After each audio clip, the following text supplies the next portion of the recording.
El Estado libre y asociado es noticia por estos días por las sorprendentes declaraciones de su gobernador, Alejandro García Padilla, quien señaló que la deuda de Puerto Rico es impagable. La decisión de no pagar ha sido una decisión muy difícil y la cual francamente hubiese preferido no tomar. People of Puerto Rico need to know that they're not forgotten, that they're part of the American family, and Congress's responsiveness to this issue, even though this is not a perfect bill, at least moves us in the right direction.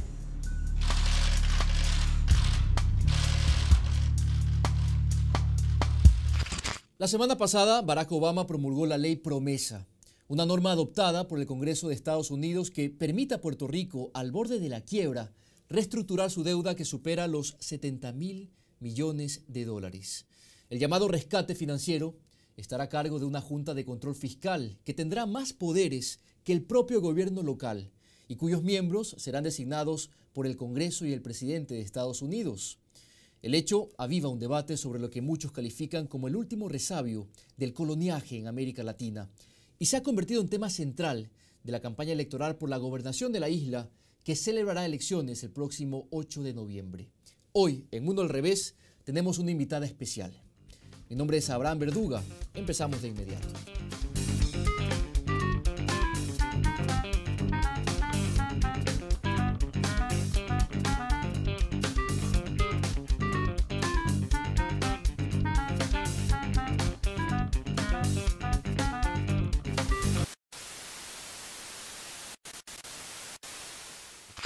Hablar de María de Lourdes Santiago o simplemente de María de Lourdes en Puerto Rico es referirse a una de las voces más fragorosas por la autodeterminación e independencia de la isla caribeña.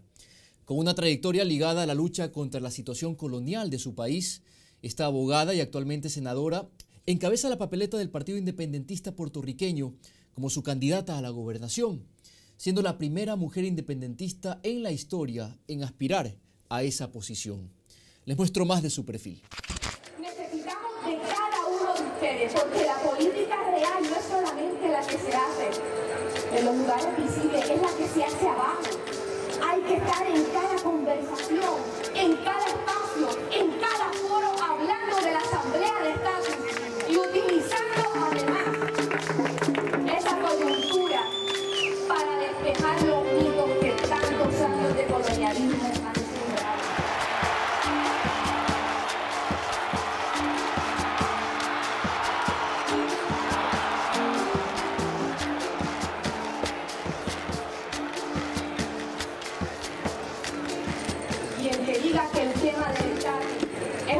Como esotérica, como aislada, no está leyendo lo que pasa en Puerto Rico. ¿Cómo que no tenemos un problema del estatus bendito? Si ni una semilla de arroz se puede traer a Puerto Rico sin el permiso de los gringos. Y que quien primero habló de sembrar arroz aquí fue el compañero presidente Rubén Berrío Martínez. Y cuando se demostró que era un proceso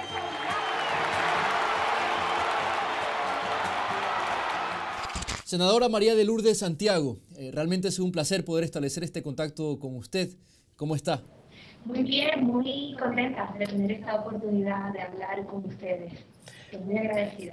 No, gracias a usted por atender esta entrevista que despierta mucho interés en mi país por lo que representa su voz, ¿no? Una voz independentista que suena con fuerza en la región y me atrevería a decir que mucho más que antes.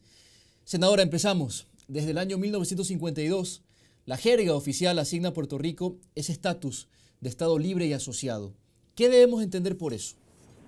Bueno, Puerto Rico no es un estado, no es parte de la Unión Federal de los Estados Unidos.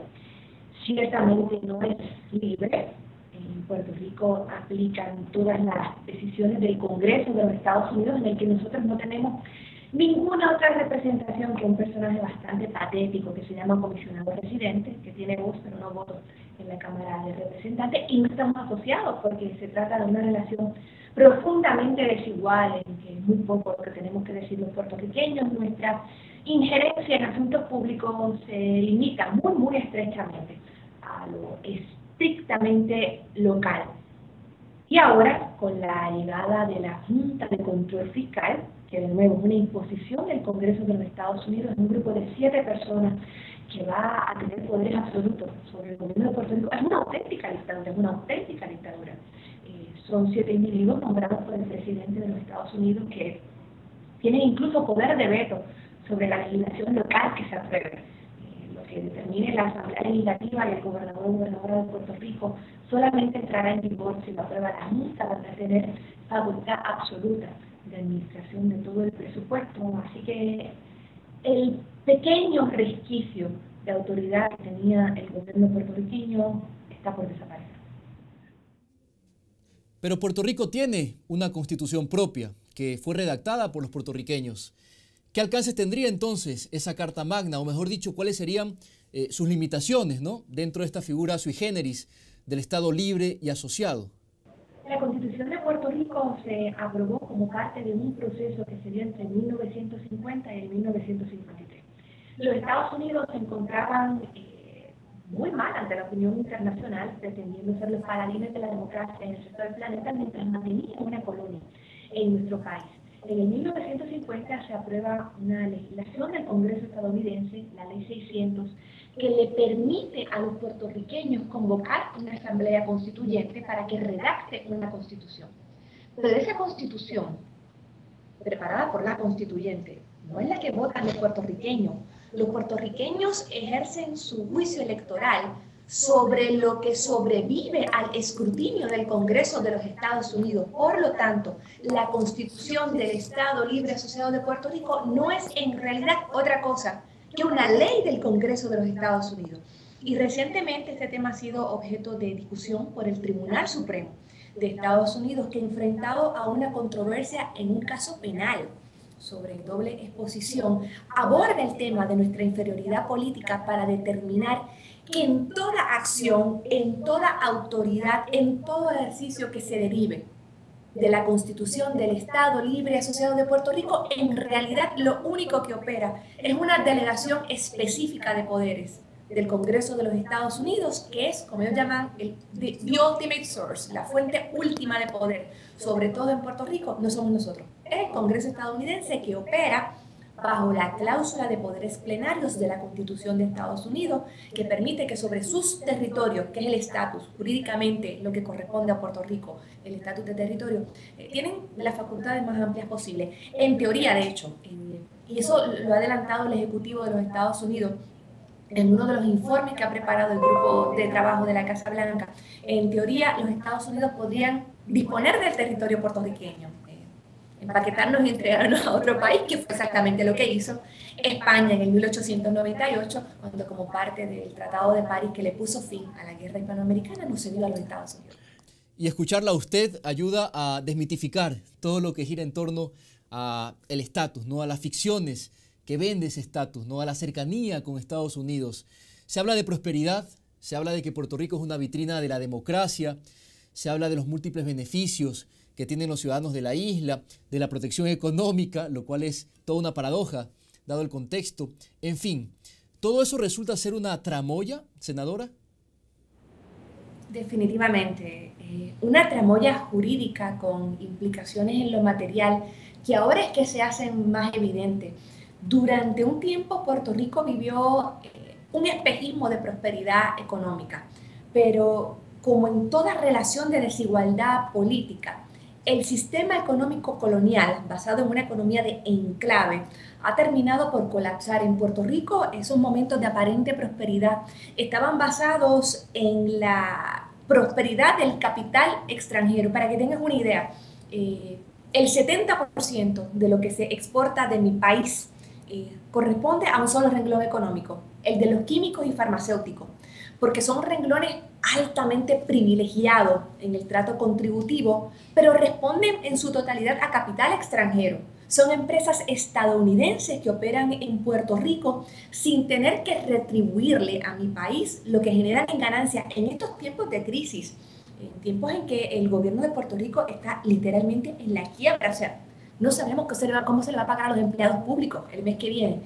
Esas empresas se llevan del país $35,000 millones al año.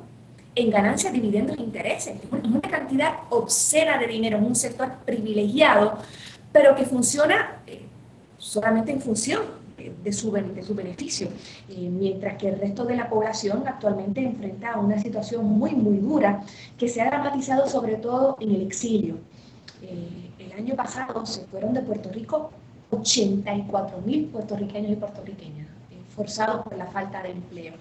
Eso ha traído a su vez un gran desbalance demográfico que tiene implicaciones contributivas, implicaciones sobre prestación de servicios muy, muy complejas. Y usted habla de una cantidad obscena de dinero, y creo que es la mejor forma de calificarlo, ¿no? Si consideramos que la deuda de Puerto Rico supera los 70.000 millones de dólares, que es casi la mitad de la cifra que usted acaba de precisar.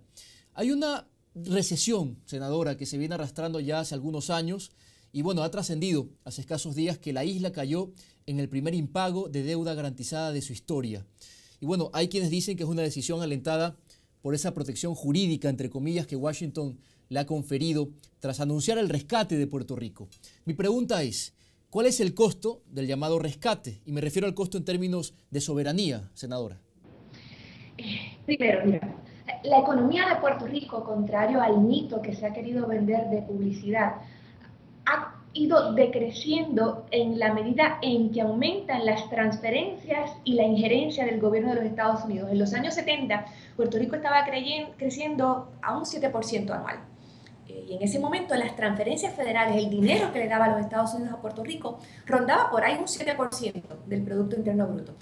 Hoy, que es un 24% a lo que suman esas transferencias federales, aunque muchas de ellas corresponden a Seguro Social, que lo pagaron los puertorriqueños, hoy el país está en contracción económica. Hace una década que no se registra crecimiento económico y el panorama para los próximos años es muy sombrío. Para el año próximo estaremos en negativo 2 de crecimiento económico. No hay ninguna razón para pensar que ese panorama vaya a mejorar en el futuro previsible.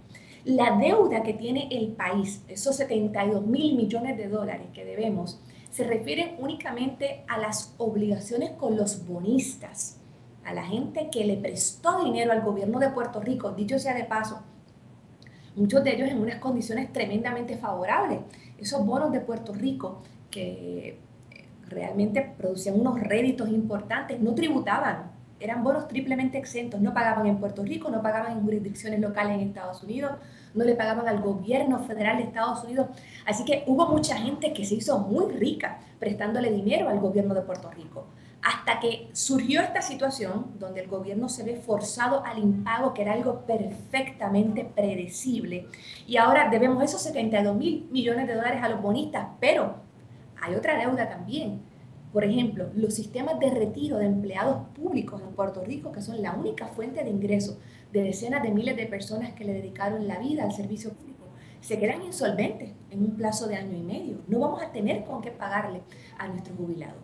La respuesta que ha dado el gobierno de los Estados Unidos es a través de una legislación cuyas siglas en inglés son bastante cínicas, se llama promesa. Pero no es ninguna promesa, en realidad es el látigo, ¿no? Es la dictadura última. Los Estados Unidos han dicho, bueno, ustedes no pueden manejar estos asuntos de tal manera que se satisfagan los intereses de los bonistas estadounidenses, que están muy organizados, son una fuerza política muy, muy importante. Así que nosotros vamos a entrar allí y a decidir qué hacer con cada centavo que genere el gobierno de Puerto Rico. Según el proyecto que ya se convirtió en ley, ya lo firmó el presidente Obama, los republicanos y demócratas en el Congreso van a someter una lista de nombres. El presidente escogerá de ahí a 7 personas que van a usurpar lo que son las facultades gubernamentales a nivel local en el país. Eso quiere decir que van a tomar el presupuesto del país y van a decir esto se paga, esto no. Se anticipa que van a estar cerrando escuelas públicas, que estarán recortando pensiones que realmente ya son muy magras, podrían estar interviniendo con servicios como la difusión pública televisiva, con el sistema de salud pública que está en una situación particularmente crítica. Son para todos los efectos síndicos liquidadores. Se van a encargar de generar suficiente liquidez, suficiente efectivo para satisfacer los intereses de esos acreedores. Senadora, usted ha sostenido en reiteradas ocasiones, y bueno, ha sido muy enfática con esto, que la situación económica del país tiene un vínculo íntimo con el estatus colonial. Si nos puede desarrollar esta idea, por favor. Las economías coloniales están diseñadas para beneficiar al poder imperial. Eso se articula a través de medidas que inhiben toda posibilidad de crecimiento real de la economía del país dominado. Por ejemplo, Puerto Rico es una isla. Dependemos del tráfico marítimo para la inmensa mayoría de los bienes que consumimos. Para que tengas una idea de otras de las anomalías económicas, en Puerto Rico solamente producimos el 15% de nuestros alimentos. El 85% de lo que consumimos en el renglón de comida nada más viene del exterior. Pero existe una ley del Congreso de los Estados Unidos dirigida a proteger la industria de las navieras, que obliga a que toda mercancía que transite por mar entre jurisdicciones de Estados Unidos, incluyendo un territorio como es Puerto Rico, tiene que ser en barcos de matrícula norteamericana. Esa es la marina mercante más cara del planeta. Lo que quiere decir que por nuestra condición de isla colonizada tenemos que pagar un precio mucho más alto que los Estados Unidos por los bienes de consumo diario que son indispensables para la vida de los puertorriqueños. Puerto Rico no puede establecer sus propias tarifas de entrada, los aranceles de todos los bienes, toda la mercancía, materia prima que llega a nuestra isla, son los aranceles del gobierno estadounidense. Así que, por ejemplo, las industrias de confección de muebles, los ebanistas puertorriqueños, dependen de madera que llega a Puerto Rico tributando unas cantidades obscenas. ¿Por qué? Porque a los Estados Unidos les interesa proteger la industria maderera estadounidense y nos fuerzan a nosotros a pagar, a subsidiar un país pobre, subsidiando a un país inmensamente rico. En los últimos años han proliferado las grandes tiendas estadounidenses, las cadenas de farmacias, de tiendas por departamento. Cuando estas tiendas llegan, por cada empleo que generan, desplazan 1.5 empleos locales. Pero nosotros no podemos. En un momento se tenía un mecanismo jurídico para detener a las tiendas estadounidenses, las farmacias en particular.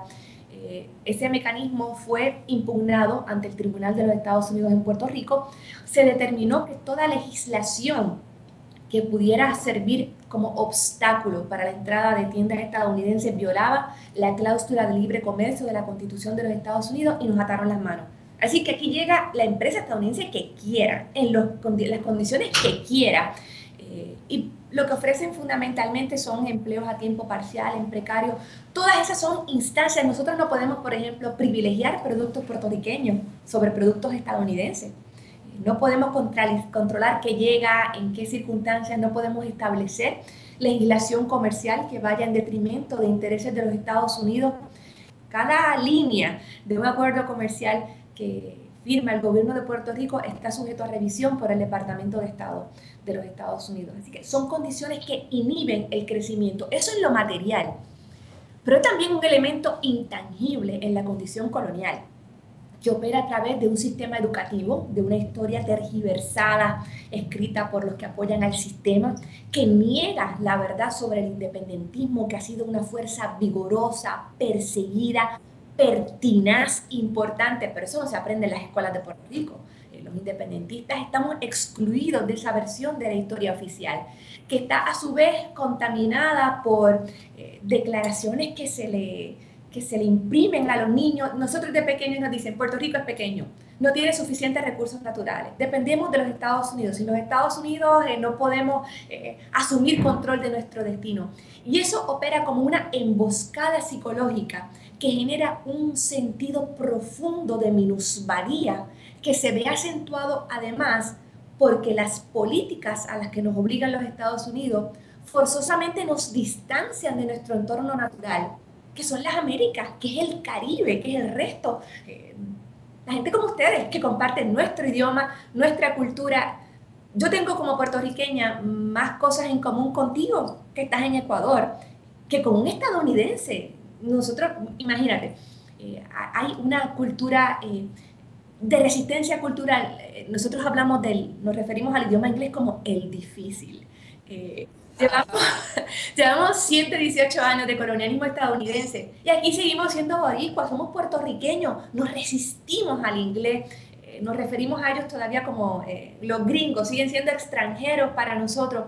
Es una situación muy compleja en lo psicológico que también, ¿verdad?, ha cobrado un precio sobre las posibilidades de desarrollo. Y es curioso porque escucharla a usted me proyecta inevitablemente a esas letras que mucho gustan acá de Calle 13, ¿no? Este dúo que particularmente escucho con gran afición, cuando hablan del orgullo que constituye el ser boricua, el ser caribeño. Y me parece interesante, senadora, hablar entonces de esa amenaza que supone la transculturación, porque uno pensaría que tantos años de coloniaje tendrían que incidir directamente en la identidad del puertorriqueño, y por lo que veo, eso no ha pasado. No, durante la década del 30 al 40, en el siglo pasado, aquí se hizo un esfuerzo muy intenso de parte del gobierno estadounidense de que se enseñara inglés en las escuelas. Esto lo que generó fue, hay algunos episodios de la literatura puertorriqueña ridiculizando la llegada de Santa Claus a un barrio, en un lugar muy apartado en la isla, los esfuerzos de maestros puertorriqueños que no hablaban nada de inglés, tratando de explicarle a los niños en su salón de clase que eran esos nenitos rubios de ojos azules que se deslizaban en toboganes por una ladera de nieve. Ese esfuerzo de transculturación fracasó estrepitosamente.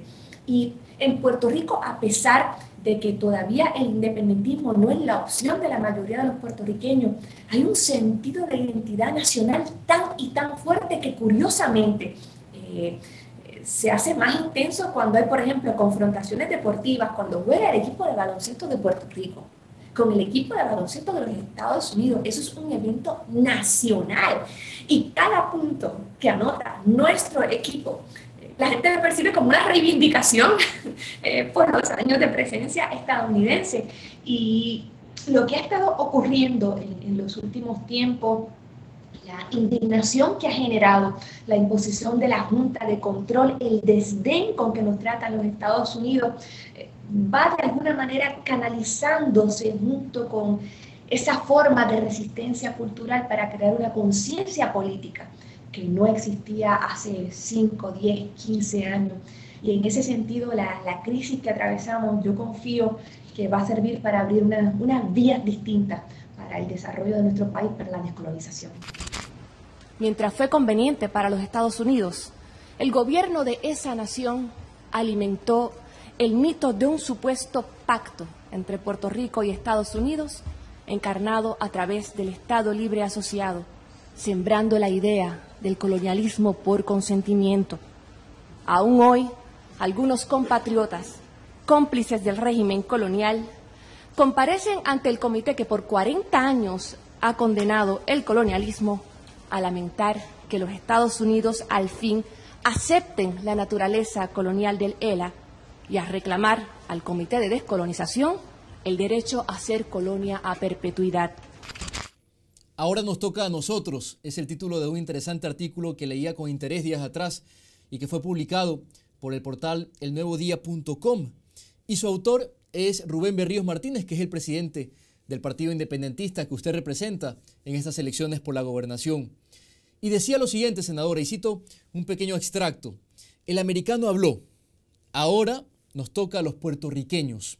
El presidente, la Cámara y el Tribunal Supremo Federal nos han dicho lo que por tanto tiempo ocultaron. Puerto Rico es una colonia, tiene menos autoridad que una tribu indígena y apenas el poder de un municipio. Lo que siempre hemos denunciado los independentistas ahora es admitido por los mismos que nos reprimieron por así hacerlo. Con perseverancia se desbrozó el terreno, se abrió el surco, se sembró y se regó la semilla. Cayó la lluvia y al fin madura el fruto. Le toca ahora a nuestro pueblo cosechar la descolonización y la libertad. Y bueno, esta es la propuesta del Partido Independentista. Y como decíamos, no es una propuesta nueva. De hecho, creo que es la razón misma, ¿no?, de la existencia del partido. Sin embargo, senadora, ¿son las condiciones actuales las propicias para que esa semilla sembrada hace muchos años por el independentismo termine de germinar? Mira, el destino de todos los pueblos es mandarse a sí mismo. Nosotros vemos a Puerto Rico como el verso todavía por escribirse de esa última estrofa del poema de 1810, por parafrasear a José Martí cuando hablaba de la libertad de las Américas, como un gran poema que empezó a escribir Bolívar. Nosotros somos ese verso todavía por escribirse. Y hoy las situaciones son tan distintas a las de las generaciones que nos precedieron.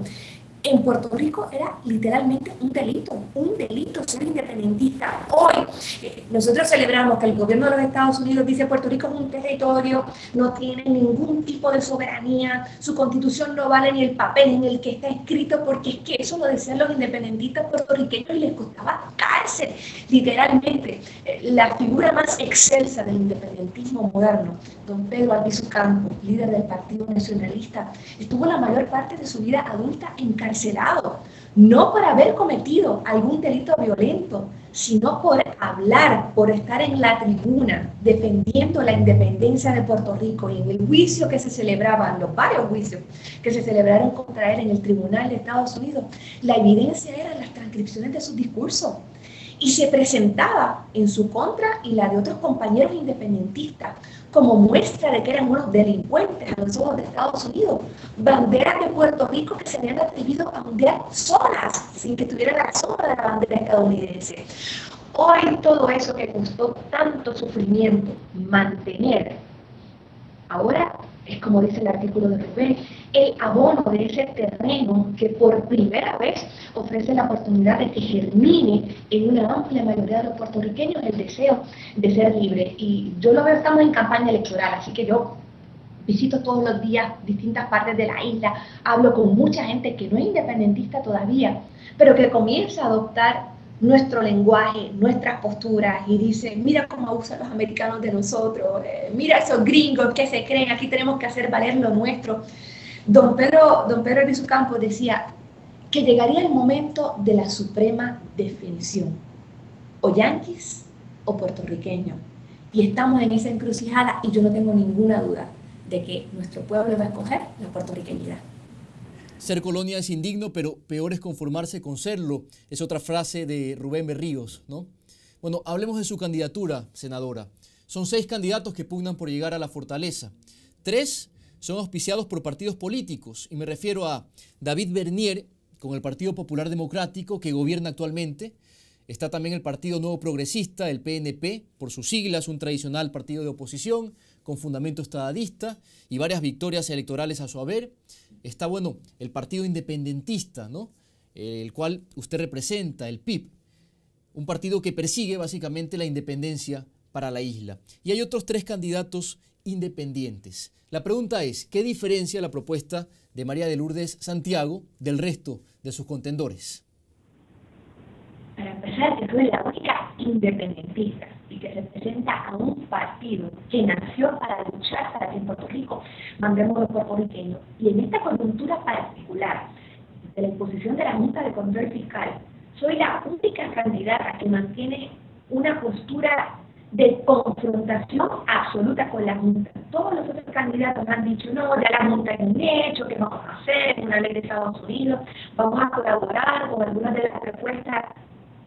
Eso no lo va a decir la candidata del Partido Independentista. El PIB no va a acudir en actitud de súplica a Washington. Este es el momento histórico para la confrontación con los Estados Unidos. Y entendemos que haya unas posiciones que se distancien de la nuestra, pero el PIB no es un mentido. El PIB no va a ir a suplicar a Washington un auxilio mínimo para paliar los efectos que ha generado la condición de inferioridad política que es el era colonial. Por lo tanto, no participaremos de ningún esfuerzo conjunto que de una manera u otra va a estar diseñado para darle respiración artificial al Estado Libre Asociado sin exigencia prioritaria de descolonización. El PIB no participará. ¿Desde cuándo sintió la vocación para la política, senadora? Y bueno, ¿qué la motiva a ser gobernadora en un momento particularmente difícil? Yo he sido independentista desde que tengo uso de razón política. Mi familia pertenece a uno de los partidos de mayoría, el Partido Popular Democrático, porque son parte de una generación que creció con la idea de que le debían cosas a los Estados Unidos. Pero mi hermana y yo somos independentistas y yo era abogada de profesión y quería dedicarme a algo que me pareciera un poco más trascendental. Y así fue que comencé a militar en el partido, a colaborar como asesora legislativa en el partido, a asumir poco a poco responsabilidades hasta que me convertí en el año 2005 en la primera mujer legisladora independentista en la historia de Puerto Rico. Y he cumplido 2 términos en el Senado. Me parece importante que las mujeres reclamemos ese espacio en la política. Que es importante que la conversación de esta campaña se dirija a todas las cosas que se pueden hacer desde la fortaleza sin necesidad de intervención legislativa. Muchos de los grandes problemas del país, el tema educativo, por ejemplo, si a la persona que está en Fortaleza le interesara un poquito transformar la educación de Puerto Rico, no necesita intervención legislativa para nada, ni un punto ni una coma. Habría que cambiarle a la ley 149. Y hay temas con los que yo he estado trabajando muy intensamente en la legislatura que creo que era importante llevarlos a ese otro nivel y hacer ese planteamiento junto con el planteamiento general, que creo que debe ser la gran pregunta en este momento. ¿A quién le está sirviendo el Estado? ¿Para qué uno está eligiendo gente cada 4 años?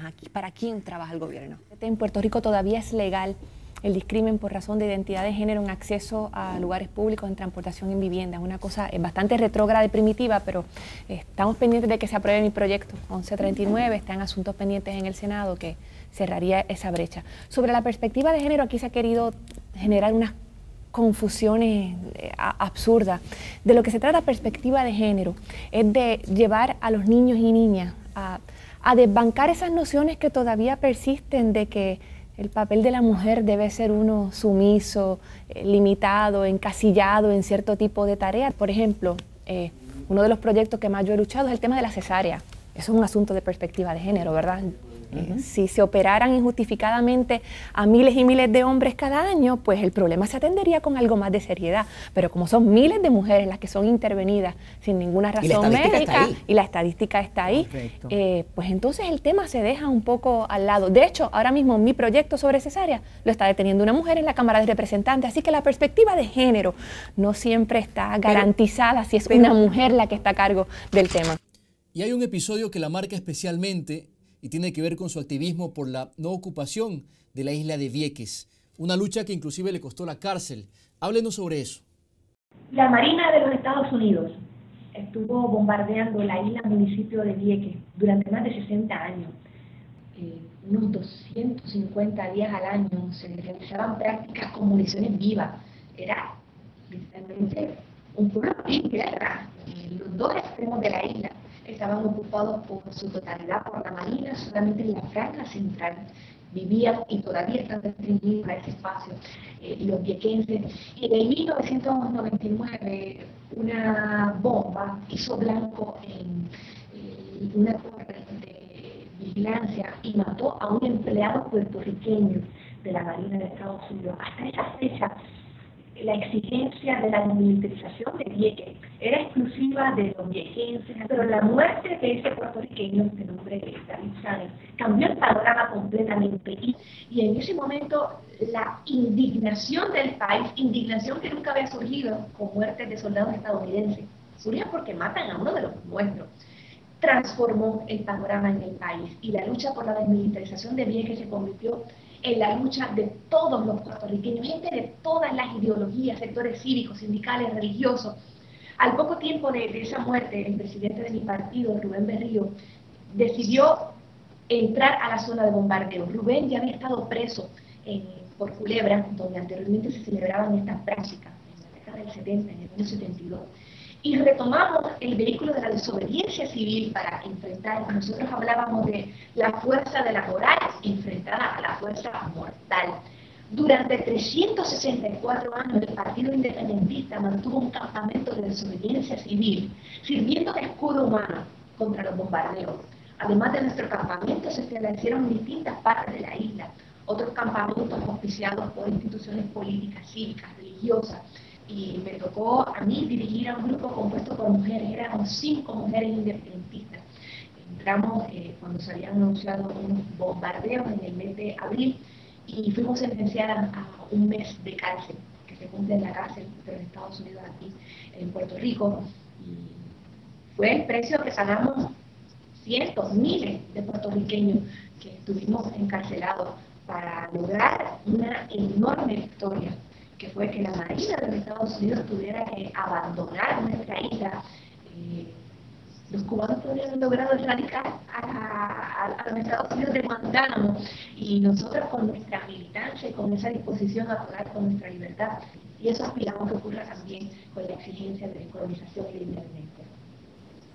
Y bueno, si hablamos de luchas por causas justas y activismo por la independencia, no podemos dejar de mencionar a Oscar López Rivera, senadora. Ayúdenos a dimensionar la importancia de este personaje, el preso político más antiguo del mundo. Oscar López es un puertorriqueño, nació en un pueblito del centro oeste de la isla, que se llama San Sebastián. A los 12 años partió a Chicago con su familia como parte de una gran ola migratoria de puertorriqueños empobrecidos, y desde joven comenzó a desarrollar un gran talento en el activismo comunitario y político. Los puertorriqueños en Chicago están muy bien organizados, son una fuerza con una gran cohesión, y eventualmente las actividades de Oscar generaron la persecución por parte del gobierno de los Estados Unidos. Oscar lleva preso más tiempo que el que estuvo encarcelado Nelson Mandela, de esos 35 años, y no se llegó a probar la comisión de ningún delito de sangre. Oscar está preso por el delito de conspiración sediciosa para derrocar al gobierno de los Estados Unidos. Y en ese juicio, Oscar, como buen independentista, no reconoció la jurisdicción de los Estados Unidos sobre su persona. Así que no presentó pruebas. Y a pesar de que la Fiscalía estadounidense tenía campo libre, nunca se logró probar la comisión de ningún hecho de sangre, sino este delito, que quiere decir prácticamente cualquier cosa. Oscar estuvo preso 12 años en confinamiento solitario, sin recibir visitas ni correspondencia, sin hablar con nadie. Sus condiciones ahora mismo no son mucho mejores. Yo tuve hace casi 2 años el gran privilegio de poderle visitar. Oscar es un hombre de baja estatura, un gran conversador, habla el español como si hubiera salido ayer de Puerto Rico, lleva 35 años en distintas cárceles estadounidenses. Decimos que es prueba de que la cárcel no rehabilita, porque es tan independentista como cuando fue encarcelado. Y es para nosotros en Puerto Rico un gran símbolo de lucha. Y la petición por su excarcelación, de nuevo, ya no es solamente un reclamo de los independentistas, sino líderes de todos los partidos políticos, líderes de distintos sectores, se han unido a este reclamo para que el presidente Obama firme su excarcelación y podamos tenerlo en casa. Pero es para nosotros un poderoso símbolo de lucha y de lo que representa la represión del gobierno de los Estados Unidos al independentismo puertorriqueño. Senadora, una vez más, el Comité Especial de Descolonización de la ONU ha aprobado este año, de manera consecutiva, lo vienen haciendo hace mucho, esta iniciativa que defiende la libre determinación, la independencia del pueblo boricua y, por cierto, también el fin de la situación colonial de las Islas Malvinas. 2 causas que hoy son asumidas por toda una región. ¿Qué opinión le merece a usted esta nueva etapa en la integración que vive América Latina y el Caribe? ¿Qué implicaciones tiene esta integración para la causa de Puerto Rico? El independentismo puertorriqueño siempre ha procurado el apoyo de nuestros hermanos latinoamericanos, desde tiempos de don Ramón Emeterio Betance, que colaboró estrechamente con el Partido Revolucionario Cubano, Martí, que hizo suya también la causa de la independencia puertorriqueña. Hemos conservado esos vínculos que hoy dan fruto. Desde el 1977, el independentismo puertorriqueño ha ido en un peregrinaje anual al Comité de Descolonización de las Naciones Unidas. Durante un tiempo, las Naciones Unidas, seducidas por la mentira de los Estados Unidos al crear el Estado Libre Asociado, no habían asumido el caso de Puerto Rico como un caso colonial y, de hecho, retiraron a Puerto Rico de la lista de países sin gobierno propio. pero desde la década del 70 hemos logrado que el comité reciba anualmente testimonios que ya no son solamente del independentismo, sino de distintos sectores en Puerto Rico. Y en la última década, la resolución que anualmente se aprueba ni siquiera ha tenido que ir a votación. Se vota por consenso y ha disminuido la presión que ejercían los Estados Unidos sobre otros países miembros para que no se considerara el tema. Este año tuvimos el privilegio de que un amigo muy querido de nuestra independencia, el embajador ecuatoriano Horacio Sevilla Borja, jugara un papel importantísimo. Su alocución durante la sesión de este año fue emotiva, un gran conocedor de nuestra independencia, y es a quien de forma particular hemos encomendado la resolución que adoptó el Comité de Descolonización, más allá de la resolución escrita que se aprueba y que recoge la situación del tema de Puerto Rico. Se adoptó durante las vistas la propuesta que me correspondió presentar en nombre del Partido Independentista. En el andamiaje constitucional de Estados Unidos son soberanos los estados de la nación, las tribus indias, pero no los territorios. Es la corroboración por parte de los estadounidenses de lo que hemos dicho los independentistas. Puerto Rico es un territorio, una colonia de Estados Unidos. Esa plenitud de poderes del Congreso de Estados Unidos sobre Puerto Rico es la que permite la imposición de una nueva dictadura. La Junta de Control Fiscal, 7 personas no electas que tendrán poder absoluto sobre nuestro país. Las circunstancias son, pues, propicias para que cambien las coordenadas de la discusión sobre nuestro futuro, como en efecto está ocurriendo. Muchos puertorriqueños y puertorriqueñas que de buena fe habían aceptado la teoría del pacto con los Estados Unidos, hoy, apercibidos del engaño, se plantean la necesidad de un cambio en nuestra relación con ese país. Son nuevos tiempos. Está ante la consideración de este comité un proyecto de resolución en el que se reafirma el derecho de Puerto Rico a su libre determinación e independencia, y se solicita que el caso de Puerto Rico se eleve al Pleno de la Asamblea General y se requiera de los Estados Unidos que cumpla con su obligación descolonizadora. Estado número 51 de Estados Unidos puede ser. ¿Qué posibilidad hay de que se materialice esta propuesta de los anexionistas? Miren, los Estados Unidos hacen en el planeta lo que les parece, literalmente lo que les dé la gana. Si los Estados Unidos hubieran querido que Puerto Rico se convirtiera en parte de su federación, hace tiempo que habrían creado las condiciones para que así fuera. Pero lo que le conviene a los Estados Unidos, y decía don Pedro Albizu Campos, a ellos lo que les interesa es la jaula, no los pichones. Lo que les interesa a los Estados Unidos es obtener lo que puedan de nuestro país. Se han quedado con la sangre de nuestros soldados combatiendo en sus guerras. Miles de puertorriqueños han dado la vida en guerras que no son nuestras. Se han quedado con nuestra riqueza, con su capital aumentando a costa del sudor de los puertorriqueños.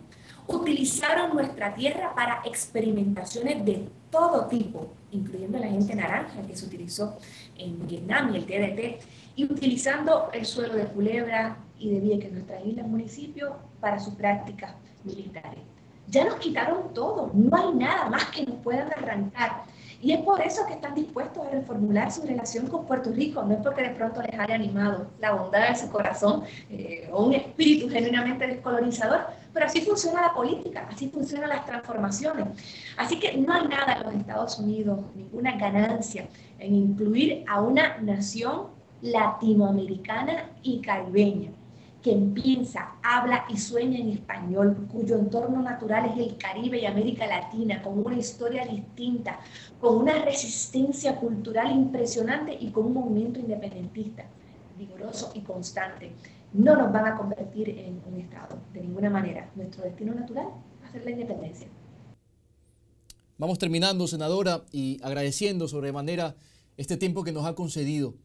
¿Qué expectativas mantiene usted de las elecciones en Estados Unidos, si es que cabe abrigar alguna expectativa? Ninguna es buena, ¿verdad?